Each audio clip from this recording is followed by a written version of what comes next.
Em primeiro lugar, nós vamos ver que o silêncio de Jesus, aqui ele aconteceu diante das acusações.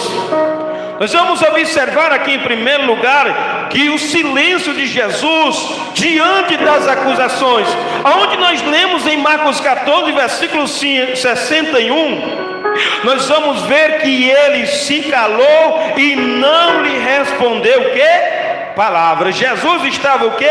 Estava em silêncio. Diante de quê? Diante das acusações. E Jesus estava errado ou estava certo, irmãos? Jesus estava certo, mas o que é que ele vai fazer? Mesmo estando certo diante das acusações a qual estava vindo contra ele, ele fica calado. A Bíblia diz em Marcos 14, 61 que Jesus ele ficou em silêncio. Nós vamos ver que Jesus estava sendo acusado injustamente. Nós vamos ver que falsas testemunhas se levantaram contra Jesus. Nós vamos ver que mentiras foram ditas, mas Jesus estava calado. Jesus estava em silêncio. Jesus ele permaneceu em silêncio diante das acusações.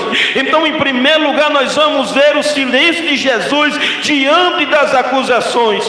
E nós vamos ver, meus irmãos, que segundo a lei judaica, Jesus ele podia sim se defender.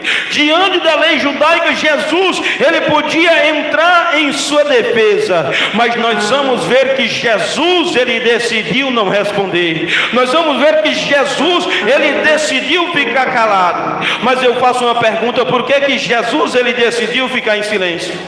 Por que Jesus ele decidiu ficar calado? Por que Jesus não decidiu responder, meu irmão? É porque Jesus sabia que aquelas acusações não mudariam a verdade. Ei, amado irmão, Jesus, ele, amado irmão, ficou em silêncio porque ele sabia que aquelas acusações não mudariam a verdade. A verdade não depende da aprovação das pessoas.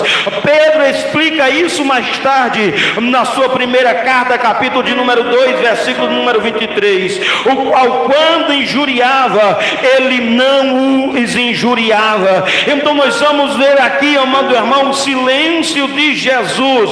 Nós vamos ver o silêncio de Jesus diante das acusações. Jesus ele está em silêncio diante das acusações, porque Jesus ele confiava que Deus, o Pai, é o seu juiz. Meus irmãos, nós precisamos aprender algo aqui. Nós precisamos aprender algo importante. Nem toda a acusação ela vai merecer a minha e a tua resposta.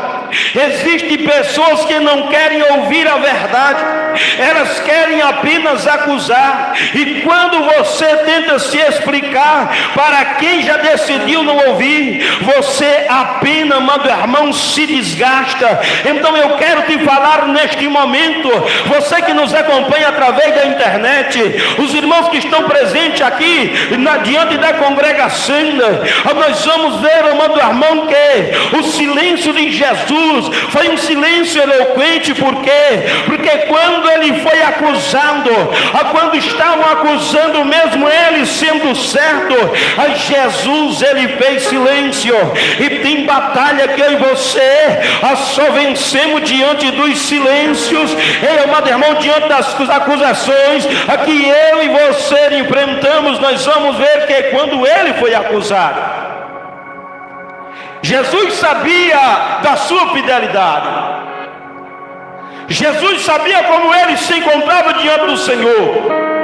Então o que é que ele vai fazer? Vou ficar calado diante das acusações. E eu quero te falar nesta noite, meu irmão, você não precisa discutir diante das acusações. Você não precisa partir para a briga. Você não precisa, meu irmão, querer discutir ou querer se explicar diante de acusações que têm vindo diante contra a tua vida, que tem vindo contra a tua pessoa. Você tem que fazer, eu tenho que fazer como Jesus fez. Diante das acusações, Jesus ficou em silêncio. E quem sabe você tem sido acusado, apontado, alguém tem levantado falso testemunho contra a tua vida. Que sabe, pessoas têm espalhado fofoca, o inimigo tem usado de situações para querer te apontar, mas eu quero te falar, se você estar em fidelidade ao Senhor, andando em obediência ao Senhor, o Senhor nesta noite, Ele fala através desta palavra, que o teu silêncio, Ele demonstra sabedoria, o teu silêncio para não estar discutindo, para não estar brigando, para não estar amando a irmã, falando, demonstra eloquência. Nós vamos ver em primeiro lugar que Jesus, Ele demonstrou silêncio diante das acusações. Então, meu irmão, então, minha irmã, diante das acusações, das calúnias, dos apontamentos, a atitude mais sábia não é eu e você irmos discutir, não é eu e você irmos tirar satisfação. Há momentos que eu e você temos que aprender a segurar a língua. Há momentos que eu e você devemos aprender a fechar a boca e sempre agir quando for falar no tempo de Deus, mas eu e você não damos lugar à carne. Nós precisamos seguir o exemplo de Jesus. Em diversas vezes do ministério de Jesus, quando teve confronto, Jesus falou, mas Jesus sabia o momento de falar e o momento de ficar calado. Nós vamos ver em Provérbios capítulo 3, que vai falar que há tempo de falar e há o tempo também de ficar calado. E nós vamos observar, meus amados irmãos, que há momentos, há situações que Jesus, Ele diz, fique em silêncio. Há momentos que o Senhor, amado irmão, Ele manda eu e você silenciarmos, Ele manda eu e você ficarmos em silêncio. Nós vamos ver em Êxodo 14, versículo 14, que a palavra do Senhor vai dizer, isso é Deus dizendo, e o Senhor pelejará por vós, e vós calareis. Israel tinha sido tirado do Egito, estava diante do Mar Vermelho.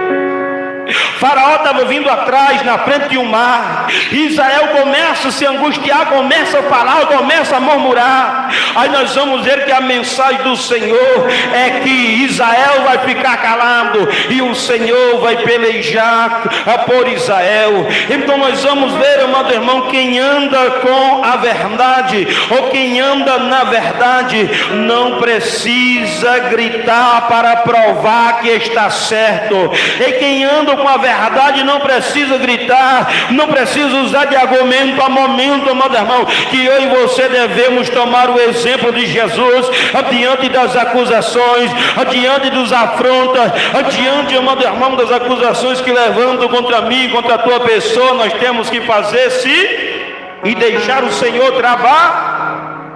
trabalhar.